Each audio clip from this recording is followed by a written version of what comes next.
नमस्कार। स्वागत है आप सभी लोगों का हमारे YouTube channel star GS hub में।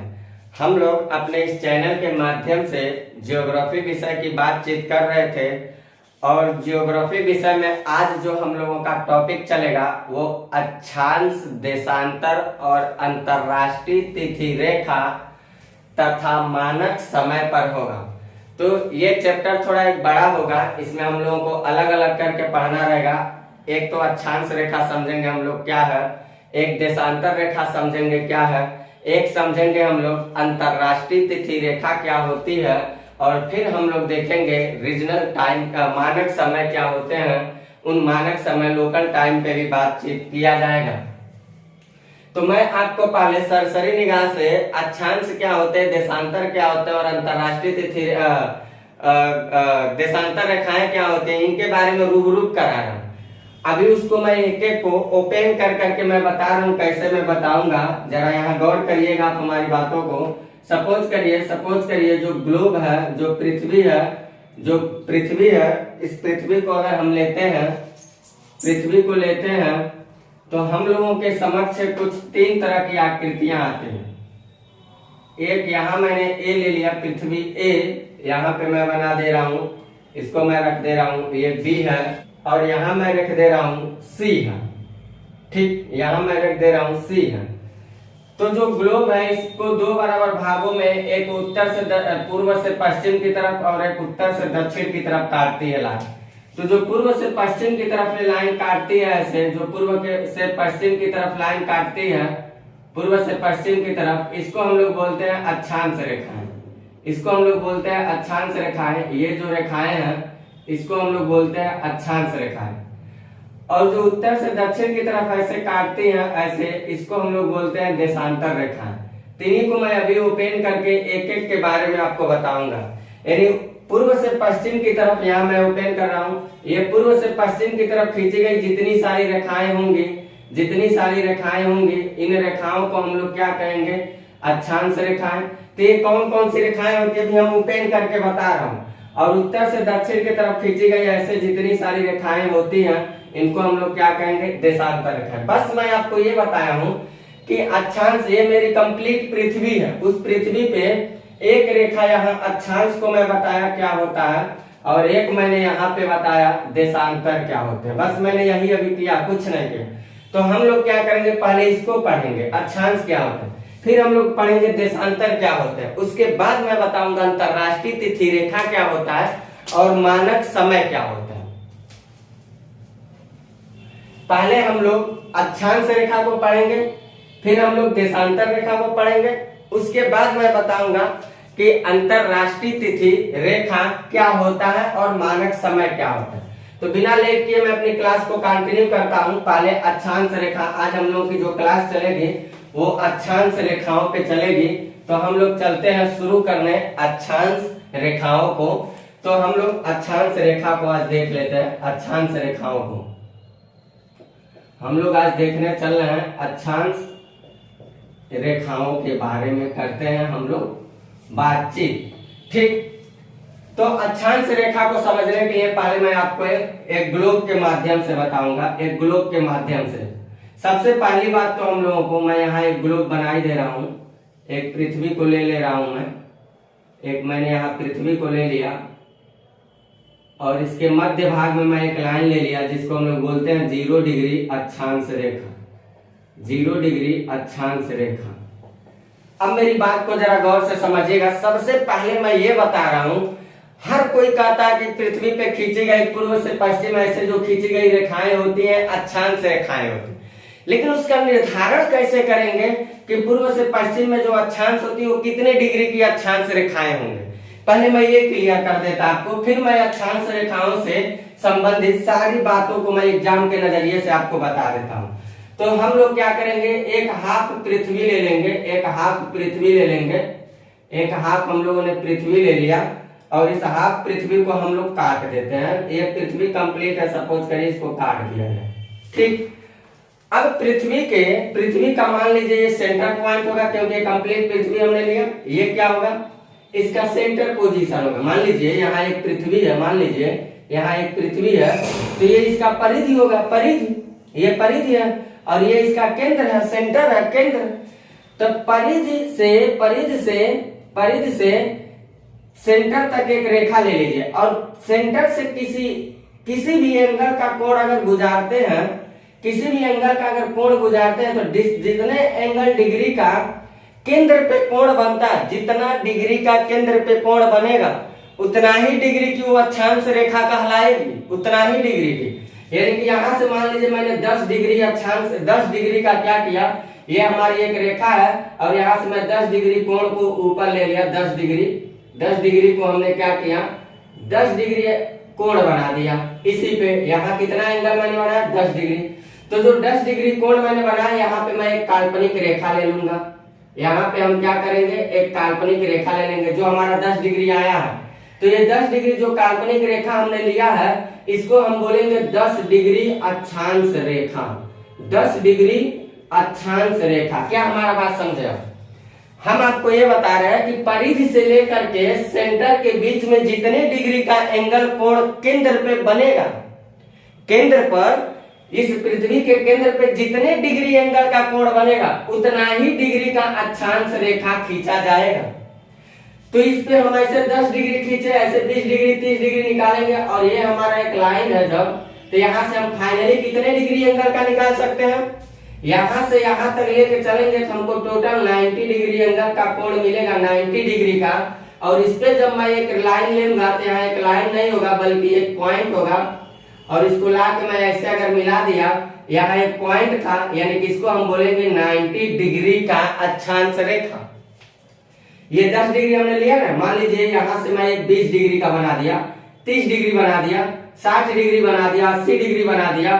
तो 80 डिग्री अगर यहाँ बना दिया, तो इस पे एक रेखा खींचेंगे इसी पे, तो ये हमारा होगा 80 डिग्री अक्षांश रेखा। कुल मिला के कहने का मतलब बस मेरा ये है कि अक्षांश रेखा जो हम लोग डिग्री में पढ़ते हैं, उस डिग्री को बस मैं क्लियर करना चाह रहा हूं कि पृथ्वी के परिधि से जितने डिग्री का कोण हम केंद्र से बनाएंगे, पृथ्वी की परिधि और केंद्र के बीच जितने डिग्री का कोण हम बनाएंगे, उतना ही डिग्री की अक्षांश रेखा खींची जाएगी। ये बात आपको याद रखना। तो परिधि से केंद्र तक लेके हम 90 डिग्री का अक्षांश रेखा लास्ट में लेके चल रहे हैं, यानी कि 90 डिग्री तक का हम अक्षांश रेखा खींच सकते हैं, उससे ज्यादा नहीं खींच सकते। इधर से भी अगर हम लेके आएंगे, अगर इधर से भी हम लेके आते हैं, तो देखिए हमारी रेखा है, मान लीजिए यहाँ से हम 20 डिग्री का कोण बना देते हैं, ऐसे 20 डिग्री का, तो जहां ये जाएगा वहीं पे हम एक रेखा खींच देंगे ऐसे, तो हमारा होगा 20 डिग्री अक्षांश रेखा। वो हमारा क्या होगा, 20 डिग्री अक्षांश रेखा होगा। तो बात बस आपको यही समझना। अब मैं पढ़ाने चल रहा हूँ आपको अक्षांश रेखा के बारे में।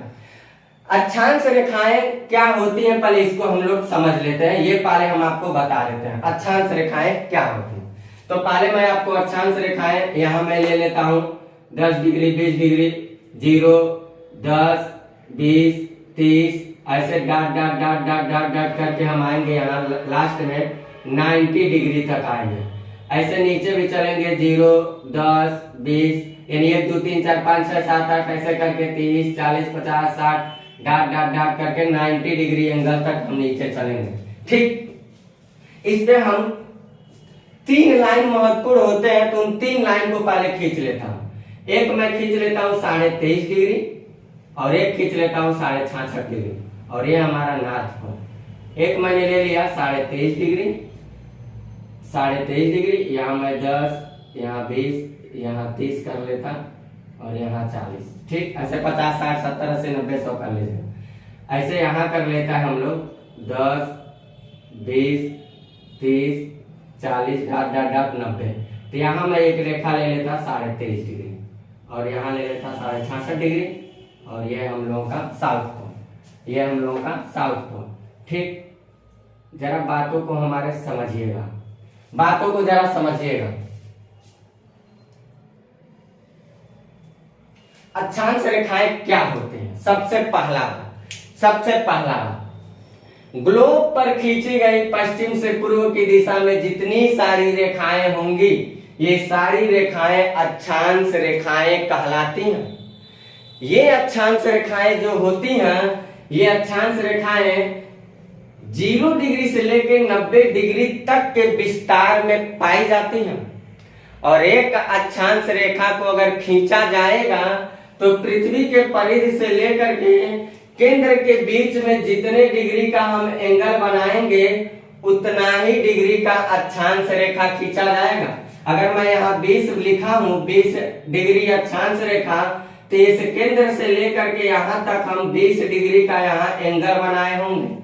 यहाँ 20 डिग्री का एंगल बना होगा तभी इस पे 20 डिग्री अक्षांश रेखा खींची गई है। यहाँ 30 डिग्री का एंगल बनेगा तभी 30 डिग्री खींचा गया। यहाँ 40 डिग्री बनेगा, ऐसे 50 बनेगा, ऐसे यहाँ 90 डिग्री का एंगल बनेगा, इसीलिए मैंने 90 डिग्री अक्षांश रेखा लिखा।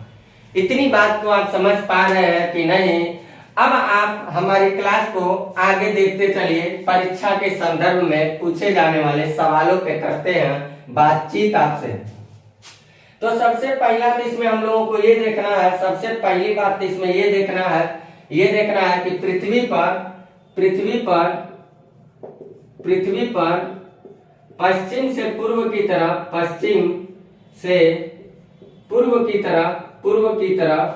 तरफ खींची गई काल्पनिक रेखा अक्षांश रेखा कहलाती है। ये तो इसका रहा परिभाषा, अक्षांश रेखा कहलाती है। ये तो रहा इसका परिभाषा। अब जो ये अक्षांश रेखाएं हैं, सवाल ये बनता है कि ये बताइए इन अक्षांश रेखाओं को पृथ्वी पे कितना खींचा गया, कै गो अक्षांश रेखा हमारी धरती पे खींची गई है। ये तो एक सवाल ये बनता है। और दूसरी सवाल ये बनता है कि आखिर इस काल्पनिक रेखा को हमारी धरती पे पृथ्वी पे खींचने की आवश्यकता क्यों पड़ी? हम लोग पृथ्वी पे काल्पनिक रेखा अक्षांश रेखाओं को क्यों खींचे? इसकी क्या जरूरत है, क्यों महत्व है इसका? तो हम ये बात आप याद रखिएगा, अक्षांश रेखाओं को हम लोग पृथ्वी पे इसलिए खींचे हैं क्योंकि अक्षांश रेखाएं जो होती हैं, ये अक्षांश रेखाएं किसी स्थान की स्थिति के बारे में बताती हैं। किसी स्थान के स्थिति के बारे में बताते हैं कि कौन सा जगह कहाँ पर है। सपोज करिए आप यहाँ से निकल गए, दिल्ली में घूम रहे हैं, ऐसे घूम रहे हैं, आपको वजीराबाद से, मान लीजिए मुखर्जी नगर से वजीराबाद जाना है, आप नई नवेली ऐसे रहे, आप नई नवेली आपको पता नहीं है, किसी से पूछ नहीं रहे हैं, तो आप क्या करते हैं, मोबाइल में गूगल के पास ऑन द स्पॉट लिखते हैं, वह आप मुखर्जी नगर एट सेंटर से मारते हैं वजीराबाद कहाँ है, तो आपको तुरंत बताएगा कि इतना इधर जाइए, इतना किलोमीटर इधर जाइए, इतना किलोमीटर इधर जाइए, ऐसे कुछ बताता। वो कैसे बता देगा? मोबाइल के पास कहाँ से आ रहा? मोबाइल के पास आता होगा सैटेलाइट से। सैटेलाइट के पास कहाँ से आ गया? सैटेलाइट के पास जाता होगा जो हम लोगों ने अपने धरती पे इन काल्पनिक रेखाओं को खींच के मानक तौर पे रखा है, उसी को सैटेलाइट कैच करता है, फिर हमारे मोबाइल को देता है। एक भाषा में हम ये कह सकते हैं कि अक्षांश रेखाएं जो होती हैं किसी भी स्थान की स्थिति के बारे में बताती हैं। अगर हम प्लेन में उड़ रहे हैं तो आसमान में रहेंगे तो हमें क्या पता रहेगा कौन भारत है, कौन पाकिस्तान है, कौन अमेरिका है, कौन श्रीलंका है, कहाँ गोरखपुर है, कहाँ दिल्ली, हमें पता नहीं चलेगा। तो पायलट को अगर मान लीजिए गोरखपुर में, दिल्ली में, अमेरिका में लैंड कराना है, वो लैंड कैसे कराएगा अपनी प्लेन को? उसको वहां से दिख तो रहा नहीं है। तो उस पायलट को क्या सहायता होता है? इन्हीं अक्षांश रेखाओं की सहायता लिया जाता है। सैटेलाइट के माध्यम से रडार को दिया जाता है। रडार कनेक्शन क्या करता है? उसके जहाज को बताता रहता है कि आप कितने डिग्री डायरेक्शन में कहाँ चल रहे हैं। और आपको ये पता है कि मान लीजिए एक बात कर रहे हैं, 10 डिग्री अक्षांश में आपको जाना है, एक देश है, तो वो रडार सिस्टम आपको बता देगा कि आपकी जहाज 10 डिग्री अक्षांश में पहुंच रही है। इसका मतलब ये है कि आपको जहां जाना चाहिए था आप वहीं पहुंच गए, तो आप वहीं अपनी जहाज को लैंड करा देंगे, चुपचाप उतर जाएंगे। नहीं तो ऊपर से देखते रह जाएंगे, कैसे आपको पता चलेगा कि हमें कहाँ जाना है? ऊपर से तो सब पॉइंट दिखेगा, छोटा सा पृथ्वी दिखेगा, आपको कैसे पता चलेगा? तो अक्षांश रेखाओं के बारे में आपको यही याद रखना है कि जो अक्षांश रेखाएं हम लोग खींचे हैं, इसका मात्र उद्देश्य यह है कि पृथ्वी पे कौन सा जगह कहाँ है उसको स्थान की स्थिति को बताने के लिए। तो दूसरी बात हम लोग लिखेंगे, अक्षांश रेखाओं का महत्व, अक्षांश रेखाओं का महत्व किसी स्थान की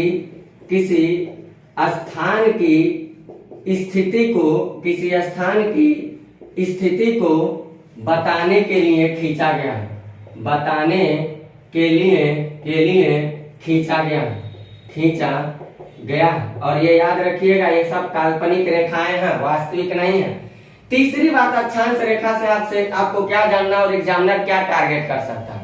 तीसरी बात तो आपको ये जानना है कि भैया जो अक्षांश रेखाएं हैं, इन अक्षांश रेखाओं को कितना, पृथ्वी पे कितने अक्षांश रेखा खींचे गए हैं, ऐसे कितनी अक्षांश रेखाओं को हम अपनी पृथ्वी पे खींचे हैं स्थान की स्थिति को बताने के लिए। तो चलिए हम आपको काउंट करवाते हैं। मान लीजिए ये 0 डिग्री है, 0 से हम चल रहे हैं इधर, तो हम कितना चल रहे हैं, 90 चल रहे हैं। यानी कि ये 0 से इधर का जो हिस्सा होता है, इसको हम लोग कहते हैं, यहाँ नॉर्थ पोल है और यहाँ साउथ पोल है, इसको हम लोग कहते हैं उत्तरी गोलार्ध। इसको क्या कहते हैं, उत्तरी गोलार्ध बोलते हैं। जो 0 डिग्री से ऊपर का जितना हिस्सा होगा, यानी मान लीजिए 0 डिग्री अक्षांश रेखा है, इसके ऊपर का जितना हिस्सा होगा इसको हम लोग बोलेंगे उत्तरी गोलार्ध। क्या बोलेंगे, उत्तरी गोलार्ध बोलेंगे, उत्तरी गोलार्ध। और इस 0 डिग्री से, ये 0 डिग्री से, इस 0 डिग्री से हम नीचे की तरफ अगर चलेंगे, इधर चलेंगे, तो इसको हम लोग क्या बोलते हैं, दक्षिणी गोलार्ध। इतनी बात को पहले याद रखिएगा, इसको हम लोग बोलते हैं दक्षिणी गोलार्ध बोलते हैं। इतनी बात आप समझिएगा। और इन दोनों को ला के एक में चिपका दीजिए, कंप्लीट पृथ्वी बन गया। 0 डिग्री अक्षांश रेखा के ऊपर का हिस्सा क्या होगा, उत्तरी अक्षांश, और नीचे का हिस्सा क्या होगा, दक्षिणी अक्षांश। इतनी बात समझ पा रहे हैं हम। अब आगे हम चल रहे हैं। आगे हम आपको ये बता रहे हैं कि 0 डिग्री से हम ऊपर चलते हैं तो हमको 1 2 3 4 5 ऐसे करके कितने डिग्री अक्षांश मिल रहे हैं, तो कहेंगे 90 मिल रहे हैं। फिर प्लस कर दीजिए, 0 से नीचे चल रहे हैं तो हमको कितना मिल रहा है, 1 2 3 4 5 6 90 मिल रहे हैं। ठीक, और एक ऑलरेडी 0 है, इस 0 के इधर मान लीजिए 1 2 3 4 ऐसे करके 90, फिर इधर 1 2 3 4 ऐसे करके 90, और एक ऑलरेडी 0 भी तो है, 0 डिग्री अक्षांश भी तो है, तो +1 कर दीजिए, तो कितना हो जाएगा, 181 हो जाएगा। लेकिन ये अक्षांश रेखा 181 नहीं है, इसको याद रखिएगा। मैं बता रहा हूँ, मैं आपको बता रहा हूँ 181 हमको मिला ना।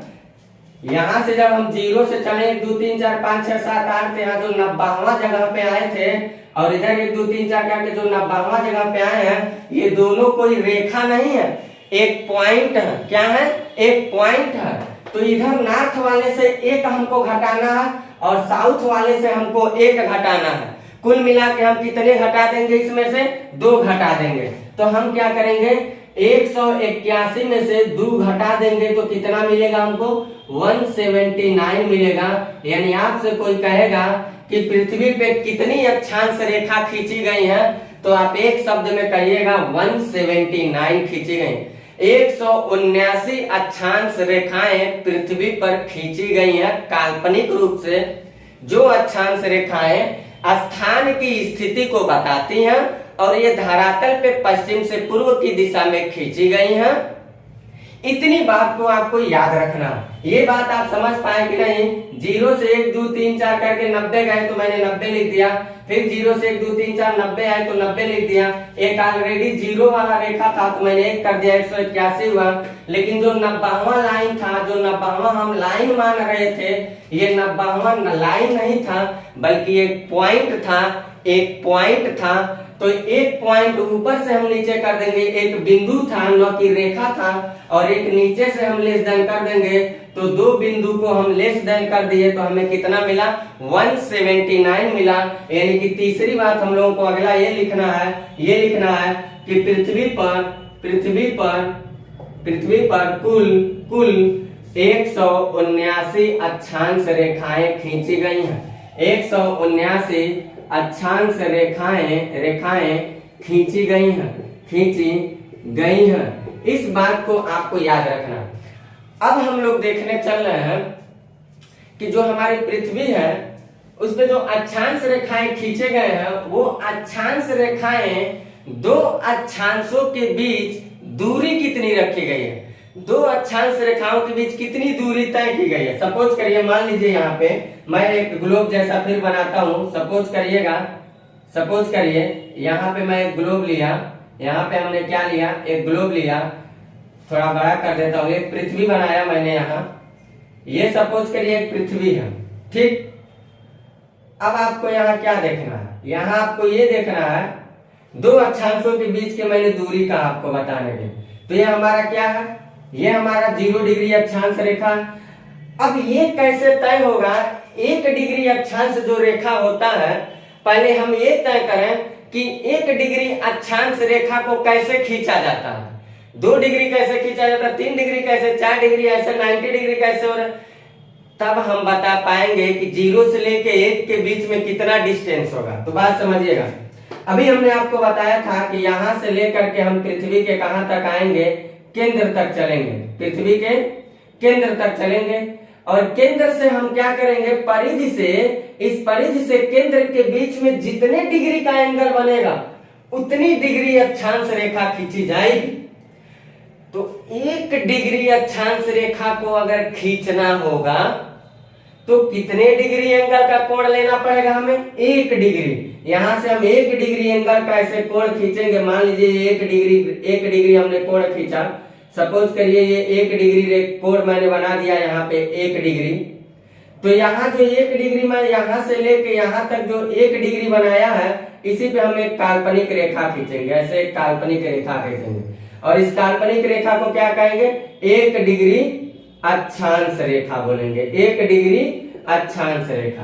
तो सवाल एग्जामिनर आपसे ये पूछ सकता है कि इस 2 अक्षांशों के बीच की दूरी कितनी होगी, 2 अक्षांशों के बीच की दूरी कितनी होगी, ये सवाल पूछ सकता है। तो हम लोगों की अगली जो सवाल है वो हम लोग ये लिखेंगे, 2 अक्षांश रेखाओं के मध्य, 2 अक्षांश रेखाओं के मध्य 111 किलोमीटर जनरली दिया रहता है, लेकिन मैं आपको बता दे रहा हूं 111 तो आएगा, ऑप्शन में मार दीजिएगा, लेकिन अगर दशमलव में करके देगा तो 111.13 जिस ऑप्शन में दिया रहेगा उसको आप सेट करिएगा 13 किलोमीटर, 111.13 किलोमीटर। वैसे सामान्यतः 111 को ही देता रहता। तो 2 अक्षांश रेखाओं के मध्य 111.13 किलोमीटर की दूरी होती है, ये बात आपको याद रखना है। इसको मैं इरेज करता इसी समय आपको, यानी कि इन दोनों के बीच की डिस्टेंस कितना होगा, 111.13 किलोमीटर होगा ये दूरी, ये मैं बताया हूं। मैं सारी बात इसलिए आपको प्रूव कर करके बताते चल रहा हूं ताकि आप ये ना समझे कि मास्टर रट्टू तोता की तरह बस बोलता चला जा रहा है। मैं क्लियर करता चला जा रहा हूं, आपको सारी बातों को मैं चाह रहा हूं कि क्लियर होती चले। अब हम लोगों को देखना है अक्षांश रेखाओं में। मान लीजिए ये जो मैं ग्लोब बनाया था मैं, इधर से मैंने बताया था 0 डिग्री अक्षांश, इसके ऊपर सब अक्षांश रेखा खींची जाती, और इधर से देशांतर रेखा 0 डिग्री है और इधर से सब देशांतर खींची जाती। मैंने अभी शुरुआत में इसीलिए बताया। तो ये 0 डिग्री अक्षांश रेखा, 0 डिग्री देशांतर रेखा देखिए कहीं आके काट रही है, कहीं आके क्या कर रही है, मिल रही है। तो जो 0 डिग्री अक्षांश रेखा है और 0 डिग्री देशांतर रेखा, ये पूछता है कि 0 डिग्री अक्षांश रेखा और 0 डिग्री देशांतर रेखा जो होता है ये कहाँ मिलते हैं, किस जगह पे मिलते हैं, उनको क्या कहा जाता है। तो ये जहां मिलते हैं 0 डिग्री अक्षांश रेखा और 0 डिग्री देशांतर रेखा, ये गिनी के तट पे मिलते हैं। गिनी का तट कहाँ है, तो कहेंगे अफ्रीका महाद्वीप में है, यानी कि हम लोगों को कहना है कि अफ्रीका के पश्चिमी भाग में जाएंगे तो गिनी का तट मिलेगा या गिनी की खाड़ी मिलेगी। और ये गिनी की खाड़ी जो है ये अटलांटिक महासागर में अवस्थित है। और अटलांटिक महासागर जब मैं जलमंडल पढ़ाऊंगा तो आपको बताऊंगा अटलांटिक महासागर को अंध महासागर भी कहा जाता है। इतनी बातों को आपको और लिखना है, क्या लिखना है, 0 डिग्री अक्षांश रेखा, ये 0 डिग्री अक्षांश और फिर ये 0 डिग्री जो है देशांतर, ये दोनों कहाँ मिल रहे हैं, यहाँ पे गिनी के खाड़ी में। तो हम लोगों को लिखना है 0 डिग्री अक्षांश रेखा तथा 0 डिग्री देशांतर रेखा का मिलन अफ्रीका, इसको मैं इरेज करता हूं, अफ्रीका के पश्चिमी भाग, अफ्रीका के पश्चिमी भाग में गिनी की खाड़ी में मिलते हैं। अब एग्जामिनर आपसे ये पूछ सकता है कि ये गिनी की खाड़ी कहाँ है भैया, तो आप ये कहेंगे अफ्रीका में, तो आप गिनी की खाड़ी बताइएगा। गिनी की खाड़ी ये अफ्रीका महाद्वीप की बात चल रही है। गिनी की खाड़ी अटलांटिक महासागर में है, अटलांटिक महासागर में अवस्थित है,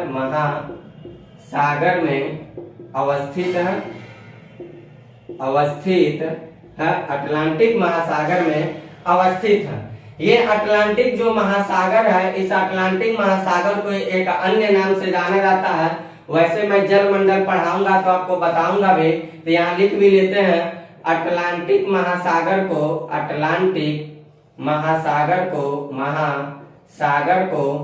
अंध महासागर कहा जाता है। क्यों कहा जाता है अंध महासागर कहा जाता है?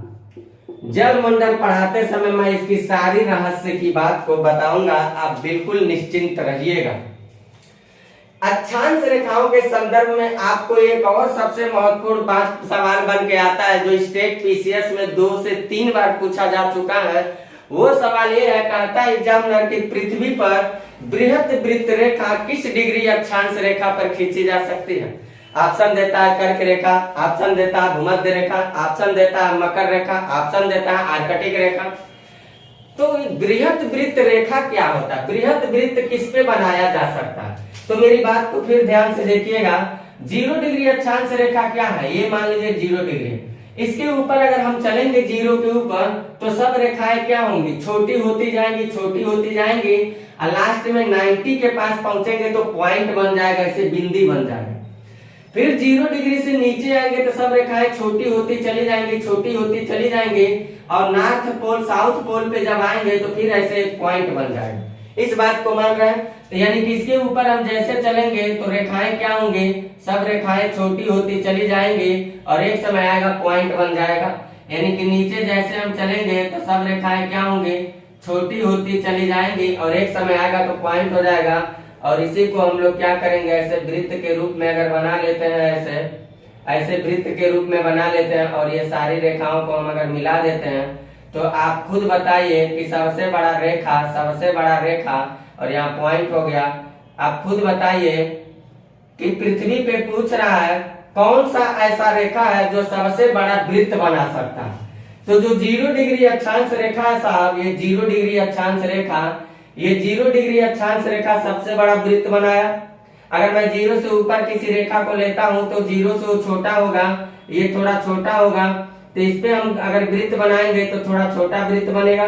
इससे ऊपर जाएंगे वृत्त बनाएंगे थोड़ा और छोटा बनेगा, उससे ऊपर जाएंगे वृत्त बनाएंगे थोड़ा और छोटा बनेगा। कहने का तात्पर्य बस ये है कि पृथ्वी पे ऐसी कौन सी रेखा है जो सबसे बड़ा वृत्त का निर्माण कर सकती है। तो हम ये कहेंगे सबसे बड़ा वृत्त बनाने वाली जो रेखा है वो 0 डिग्री अक्षांश रेखा है, जिसको विषुवत रेखा या भूमध्य रेखा कहा जाता है। तो आपको यही याद रखना है, बिल्कुल ऐसे रेखा 3-4 खींच दीजिएगा किसी के सामने और उसको बता दीजिएगा ये जितना बड़ा वृत्त बनाएगा उतना बड़ा ये नहीं बनेगा, इतना ही बनाएगा, ये इतना बनाएगा, ये इतना ही बनाएगा। तो सब देखिए सब के सब वृत्त क्या हुए? छोटे हो गए, लेकिन ये वृत्त सबसे बड़ा बन रहा है, यानी कि ये विषुवत रेखा जो है ये बृहत वृत्त का निर्माण करता है। तो अगला सवाल का जवाब हम लोगों को लिखना है, बृहत वृत्त रेखा विषुवत रेखा पर खींची जाती है। अगला हम लोगों को लिखना है बृहत वृत्त रेखा, बृहत मतलब बढ़न, वृत्त मतलब गोला, यानी बढ़न गोला बनाने वाला रेखा कौन है? तो कहेंगे भूमध्य रेखा या विषुवत रेखा। बृहत वृत्त रेखा विषुवत रेखा पर खींची जा सकती है या भूमध्य रेखा विषुवत रेखा पर खींची जा सकती है, खींची जाती है, खींची जाएगी लिखिएगा। ठीक, इतनी बात को आप याद रखिएगा, इसका स्क्रीनशॉट लीजिए। फिर इससे रिलेटेड मैं कुछ अन्य बातों को आपको बताने की कोशिश करता हूँ। इसका आप लीजिए पहले स्क्रीनशॉट, और मास्टर आपको कुछ अतिरिक्त बातों पे चर्चा करने चलना। ये आपको पूरे एग्जाम के नजरिए से बहुत ही महत्वपूर्ण है, इन बातों को याद रखेगा। और मैंने पूरी की पूरी बातों को एक्सप्लेन करके बताया है कि क्या होते हैं अक्षांश रेखा, 1 डिग्री अक्षांश रेखा को कैसे बनाया जाता है, सारी बातों को मैंने बताया। कितने अक्षांश रेखाएं हैं, सब बातें मैंने आपको पूरी विस्तार पूर्वक आपको बताया है। अब मास्टर जो आपसे बातचीत करने चल रहा है वो बातचीत करेगा इसी से रिलेटेड कुछ अन्य मुद्दों पे। तो वो अन्य मुद्दे क्या हैं, जरा उसको हम लोग देख लेते हैं, क्या क्या वो अतिरिक्त मुद्दे हैं। जो ये अक्षांश रेखाएं खींची गई हैं, इन अक्षांश रेखाओं में 3 अक्षांश रेखा बहुत महत्वपूर्ण की बात होते हैं। तो उन 3 से रिलेटेड हम लोगों को बातें को जानना बहुत जरूरी होती है, और उसको मैं पढ़ा भी चुका हूँ आपको। यहाँ मैं बता रहा हूँ अक्षांश रेखाओं में, अक्षांश रेखाओं में 3 महत्वपूर्ण है, 3 महत्वपूर्ण है। तो 3 महत्वपूर्ण कौन कौन है भाई? पहला जो है वो है विषुवत रेखा, 0 डिग्री अक्षांश। पहला कौन है? पहला है 0 डिग्री अक्षांश। इसको हम लोग क्या कहते हैं साहब? इसको कहते हैं भूमध्य रेखा या विषुवत रेखा, भूमध्य रेखा, या इसको विषुवत रेखा भी कहते हैं। दूसरा इंपॉर्टेंट इस रेखाओं में कौन है? वो है 23.5 डिग्री उत्तरी अक्षांश, तो 23.5 डिग्री उत्तरी अक्षांश जो है, यानी कि ये वाला जो मैं ये खींचा हूं, ये वाली रेखा, तो 23.5 डिग्री जो उत्तरी, इसको हम लोग क्या कहते हैं? इसको कहते हैं कर्क रेखा। फिर तीसरा इसमें महत्वपूर्ण अक्षांश रेखा कौन होता है? वो होता है 23.5 डिग्री दक्षिणी अक्षांश। तो 23.5 डिग्री दक्षिणी अक्षांश जो होता है उसको हम लोग कहते हैं मकर रेखा। ये तो बहुत ही इंपॉर्टेंट है। 2 और इंपॉर्टेंट आते हैं, 66.5 डिग्री उत्तरी आर्कटिक रेखा और 66.5 डिग्री दक्षिणी अंटार्कटिक रेखा। तो उसके बारे में भी मैं बातचीत करूंगा, लेकिन मैं बातचीत करने चल रहा हूं अभी इसके बारे में, भूमध्य रेखा, कर्क रेखा, मकर रेखा। अब जरा हमारी बात को गौर से समझिएगा। सूर्य का जो प्रकाश है, हमने इसके पहले पृथ्वी की जो गति पढ़ाया उसमें बताया था भूमध्य रेखा पे 2 बार लंबवत आ रहा था सूर्य का प्रकाश, कर्क रेखा पे जा रहा था, फिर रिटर्न होके चला आया, फिर दक्षिणी गोलार्ध में जाता था। मैंने बताया था दक्षिणी गोलार्ध में मकर रेखा पे जाता था, रिटर्न होके चला जाता था। यानी कि एक बात अगर देखा जाए तो पृथ्वी पे लंबवत प्रकाश लेकर के जाने का काम सबसे ज्यादा सूर्य का प्रकाश जो है वो भूमध्य रेखा पे जाता है। तो आपसे कोई पूछे कि पृथ्वी पे सबसे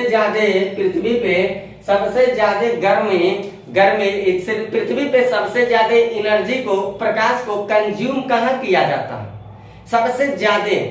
तो कहेंगे भूमध्य रेखा पे सबसे ज्यादा प्रकाश को सबसे ज्यादा कंज्यूम किया जाता है। अब जब सबसे ज्यादा यहाँ करेंगे भूमध्य रेखा, अब भूमध्य रेखा पे सबसे ज्यादा जब प्रकाश को लेगी तो वहां पे कन्वेक्शनल करंट भी सबसे ज्यादा बनेंगे, और जब कन्वेक्शनल करंट बनेंगे, रेडिएशन होगा, तो वहां एटमॉस्फेयर सबसे ज्यादा हीट होगा, और जब एटमॉस्फेयर हीट होगा तो एटमॉस्फेयर हीट होके सबसे ज्यादा हल्का होकर ऊपर जाएगा, और जब सबसे ज्यादा हल्का होकर ऊपर जाएगा तो ऊपर जो ह्यूमिडिटी मिलेगी वहां कन्वेंशन करेगा, कन्वेंशन के परिणाम स्वरूप वहां बारिश होने लगेगा। यानी कि 0 डिग्री अक्षांश रेखा पे सबसे ज्यादा बारिश होगा। अब सबसे ज्यादा जब बारिश होगा तो सबसे ज्यादा डाइवर्सिटी कहाँ मिलेगा? यही मिलेगा। ये बात, एक कॉन्सेप्ट आप याद रखिएगा, मेरा ये कॉन्सेप्ट याद रखिएगा। मान लीजिए पृथ्वी है, ये 0 डिग्री अक्षांश रेखा, सबसे ज्यादा सूर्य का प्रकाश यहीं पड़ा, तो यहीं उड़ के यहाँ के हवा में सबसे ज्यादा जाके 3D रहता, मैं आपको बताता। तो सबसे ज्यादा प्रकाश जब यहाँ पड़ेगा तो उष्मा को अवशोषित करेगा वहां पे सबसे ज्यादा, और कन्वेक्शनल करंट भी सबसे ज्यादा वहीं पे बनेंगे। जब कन्वेक्शनल करंट सबसे ज्यादा बनेंगे तो वहां के एटमॉस्फेयर को सबसे ज्यादा गर्म करेगा, और गर्म होकर वो हल्का हो जाएंगी, हल्का होकर ऊपर भागेंगी, और जब ऊपर भागेंगी वो तो ऊपर सब ह्यूमिडिटी मिलेंगे, ऐसे धूल कण जलवाष्प मिलेंगे, यहाँ जाके कन्वेंशन करेगा। जब संघनन होगा तो यहाँ से क्या होंगे, पानी के जो बूंद होंगे टूट जाएंगे, बिखर जाएंगे और पृथ्वी अपने जी की वजह से इनको खींच लेगी। इसी को कहा जाता है वर्षा। यानी कि सबसे ज्यादा प्रकाश कहाँ गिरता है पृथ्वी पे, कहिएगा भूमध्य रेखा पे। सबसे ज्यादा बारिश कहाँ होती है पृथ्वी पे, कहिएगा भूमध्य रेखा पे। अब सवाल ये बनता है कि भूमध्य रेखा विश्व के किन किन देशों से होकर गुजरता है। ये सवाल यूपीएससी जैसे एग्जाम में भी पूछे जाते हैं, यूपीएससी जैसे एग्जाम में पूछे जाते हैं सवाल, तो मैं उसको भी बताऊंगा। लेकिन थोड़ा और आगे यहाँ आइए, कर्क रेखा है, 21 जून को सूर्य हमने बताया था लंबवत चमकता है, उत्तरी गोलार्ध में बड़ा दिन करता है, ये बात मैं बताया था। और मकर रेखा है, मैंने बताया था 22 दिसंबर को सूर्य लंबवत चमकता है, दक्षिणी गोलार्ध में बड़ा दिन करता है। और ये दिन रात से संबंधित बातें आप इसके पहले की वीडियो देख के समझ सकते हैं, लेकिन मैं इससे कुछ और बात बता रहा हूँ। यहाँ नोट करने वाली एक बात यह है कि पृथ्वी पे सबसे ज्यादा पृथ्वी पर सर्वाधिक सूर्य का प्रकाश भूमध्य रेखा पर पड़ता है। इस बात को याद रखिएगा, भूमध्य रेखा पर पड़ता है, भूमध्य रेखा पर पड़ता है, रेखा पर पड़ता है। ये बात आपको याद रखना है, रेखा पर पड़ता है। ठीक, पहली बात तो ये। दूसरी बात क्या कहना कि पृथ्वी पे सबसे ज्यादा अगर बारिश देखा जाएगा तो कहाँ होगा, इसी भूमध्य रेखा पे होगा। क्यों होगा, क्योंकि अभी मैंने बताया सबसे ज्यादा जब प्रकाश पड़ेगा उसमें पाएगा कन्वेक्शनल करंट बनेंगे, गर्मी में रेडिएशन होगा ज्यादा, एटमॉस्फेयर को गर्म करेगा ज्यादा। कैसे गर्म होते वायुमंडल चैप्टर क्लियर करता है। तो गर्म जब होंगे, गर्म होके हल्का होके ऊपर भागेंगे, ऊपर ह्यूमिडिटी मिलेगा, वहां कन्वेंशन होगा, कन्वेंशन के परिणाम स्वरूप बारिश होगा, यानी सबसे ज्यादा यहाँ बारिश होगा। तो दूसरी बात हम लोग को ये लिखना है, पृथ्वी पर सबसे ज्यादा बारिश, पृथ्वी पर सर्वाधिक वर्षा कहाँ होता है, तो हम लोग कहेंगे भूमध्य रेखा पर होता है, भूमध्य रेखा पर होता है। ठीक, फिर अगली बात हम लोग ये जानेंगे कि पृथ्वी पे सबसे ज्यादा जैव विविधता कहाँ देखा जाता है। पृथ्वी पर सर्वाधिक जैव विविधता कहाँ देखा जाता है, जैव विविधता, बायोडायवर्सिटी, जैव विविधता कहाँ देखा जाता है, तो कहेंगे भूमध्य रेखा पे। कैसे, जरा इसको भी समझ लीजिए। मान लीजिए भूमध्य रेखा सबसे ज्यादा यहाँ प्रकाश पड़ा, तो यहाँ प्रकाश पड़ेगा तो सबसे ज्यादा यहाँ से रेडिएशन होगा, और जब सबसे ज्यादा रेडिएशन होगा तो यहाँ की जो ये एटमॉस्फेयर है ये सबसे ज्यादा गर्म होगा, गर्म होके सबसे ज्यादा ऊपर जाएगा। और जब ऊपर जाएगा एकदम, तो ऊपर क्या मिलेंगे, ऊपर सब धूल कण जलवाष्प मिलेंगे। ये गर्म चीज जाके ठंडा चीज को पिघला देगा, और जब ये पिघल जाएंगे तो ऐसे गोल गोल बूंद में बन जाएंगे पिघल के। अब बन जाएंगे तो यहाँ पृथ्वी पे यहाँ जी काम करता है, ये जी क्या करेगा, इनको खींच लेगा। जब खींचेंगे तो यहाँ बारिश होने लगेगा, यानी सबसे ज्यादा गर्मी हुआ तो यहाँ सबसे ज्यादा बारिश हो गया। अब जब सबसे ज्यादा यहाँ बारिश होगा तो यहाँ सबसे ज्यादा घास फूस भी तो उगेंगे, पेड़ पौधे उगेंगे। जब सबसे ज्यादा पेड़ पौधे उगने लगेंगे तो यहाँ सबसे ज्यादा शाकाहारी जीवों का आगमन हो जाएगा। और जब यहाँ शाकाहारी जीव घास फूस को खाने चले जाएंगे तो मांसाहारी जीव शाकाहारियों को खाने आएंगे। छोटे छोटे जो कीड़े मकोड़े होंगे वो घास फूस में छिपने के लिए जाएंगे, यानी कि तमाम प्रकार के जीव जंतु यहाँ पे क्या होंगे, निवास करने लगेंगे। और कई प्रकार के जब जीव जंतु कहीं निवास करते हैं उसी को कहा जाता है जैव विविधता, बायोडायवर्सिटी। तो एक बात हम लोगों को क्या देखना है, अगली बात हम लोगों को ये देखना है, क्या देखना है कि पृथ्वी पर सर्वाधिक जैव विविधता कहाँ मिला, तो भूमध्य रेखा पे। अब एक चीज, एक कॉन्सेप्चुअल बात और है, कभी कभी पूछता है कि पृथ्वी पे सबसे ज्यादा गर्मी कहाँ महसूस होता है। सबसे ज्यादा यहाँ तो प्रकाश पड़ रहा है, लेकिन गर्मी कहाँ महसूस होता है, इसी रेखा पे होता है या कहीं और होता है। तो इसको जरा हम लोग समझते हैं। पृथ्वी पे सर्वाधिक तापमान, पृथ्वी पर सर्वाधिक तापमान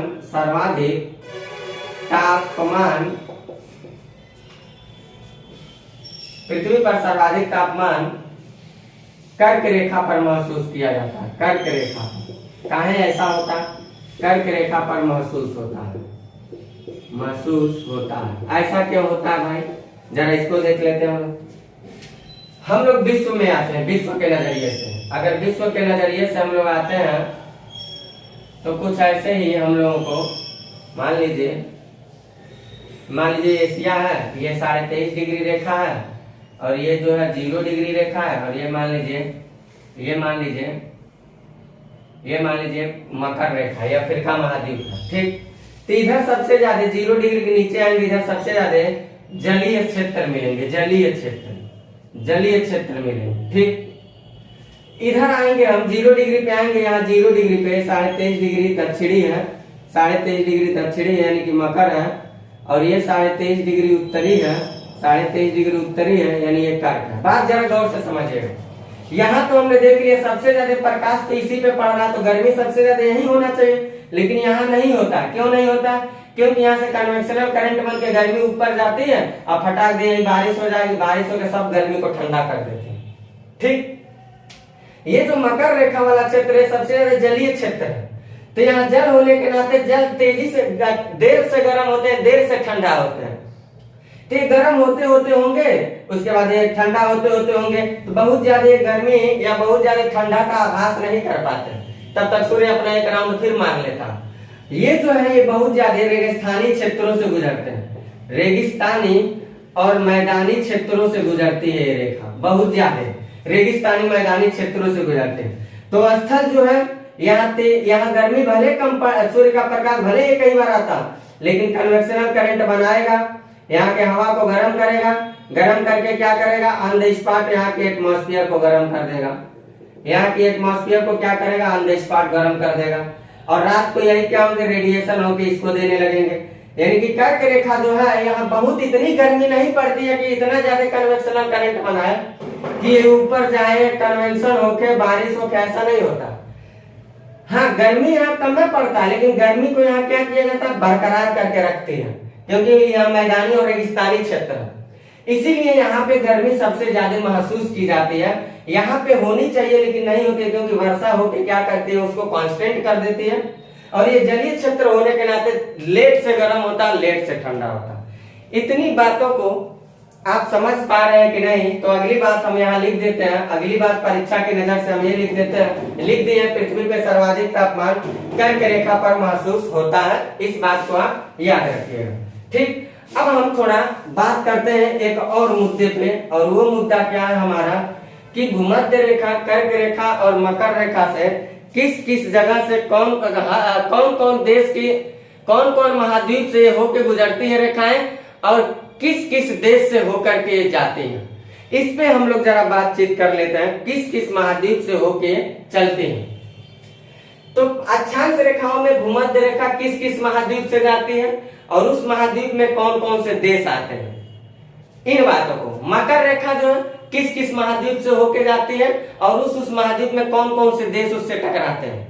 फिर कर्क रेखा कौन कौन से महाद्वीप से होके गुजर रही है, और उस महाद्वीप की कौन कौन से देश उस रेखा से होके टकरा रहे। इन बातों पे जरा हम लोग चर्चा करते हैं अगली बात। देखते हैं इसको हम।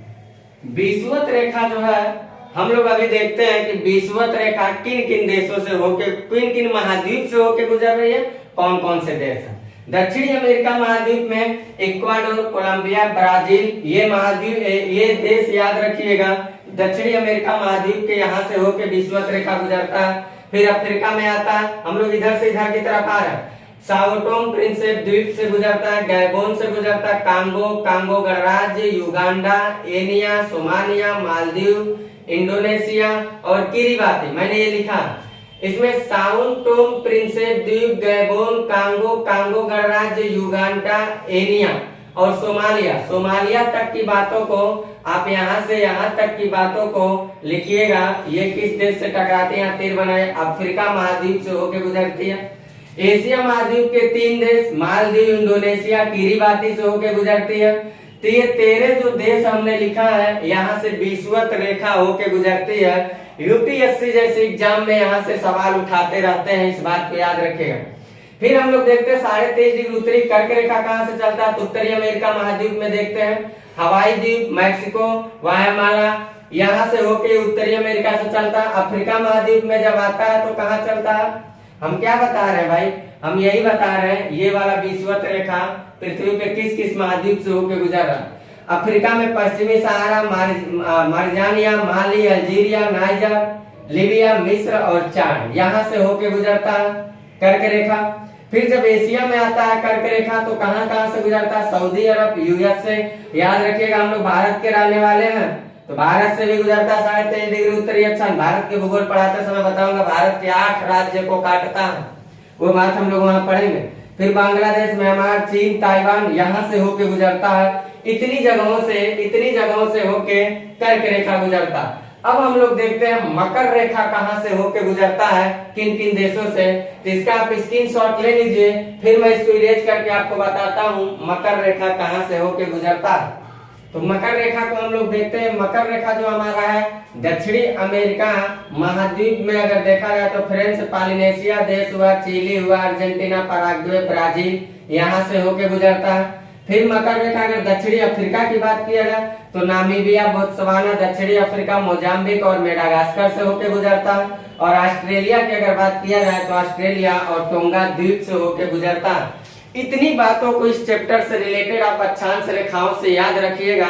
इतनी बात परीक्षा के संदर्भ में आपको बहुत ही जरूरी है। पूरी A to Z में जीरो से हीरो लेवल की हर बात को बता दिया। अब इसमें कुछ चीजें आती है कॉमन, उसको मैं जब जैसे नक्शा पढ़ाने आऊंगा मैपिंग की क्लास लेकर के, तो यहाँ आप लोग देखिएगा जो अफ्रीका महाद्वीप हम लोग लिखे हैं उस अफ्रीका महाद्वीप से तीनों रेखाएं गुजरती हैं। कभी कभी सवाल पूछता है अफ्रीका महाद्वीप से कर्क रेखा भी जाता है, यानी 0 डिग्री अक्षांश भी जाता है, और 23.5 डिग्री उत्तरी भी जाता है, और 23.5 डिग्री दक्षिणी भी जाता है। यानी एक भाषा में कह सकते हैं विषुवत रेखा, कर्क रेखा और मकर रेखा तीनों अफ्रीका महाद्वीप से होकर गुजरते हैं। बाकी मैपिंग की क्लास में मैं सारी रहस्य की बात बताऊंगा। 1 नंबर की मैपिंग की क्लास पूरी जादूगर की तरह बताऊंगा, आप ऐसा खुद देखेंगे। बाकी अक्षांश रेखाओं की तरह कवर करिए। देशांतर रेखाओं को लेकर मिलते हैं हम अगली क्लास में अगले वीडियो के साथ। और आप लोगों से मेरा गुजारिश है कि आप लोग मेरे चैनल को लाइक, शेयर और सब्सक्राइब करते चलिए भाई। सब्सक्राइब नहीं हो रहा है ज्यादा, वीडियो पे लाइक नहीं बहुत आ रहे हैं, तो आप लोग लाइक करिए, मेरे चैनल को आगे बढ़ाइए, मेरी हौसला और उम्मीद को आगे बढ़ाइए। क्योंकि जब मेरी हौसलाएं बढ़ेंगी तो हम और आपके लिए कुछ अच्छा कर पाएंगे। तो मिलते हैं आपसे अगली वीडियो में अगली क्लास के साथ। लेता हूं आपसे इजाजत। Bye, best of luck.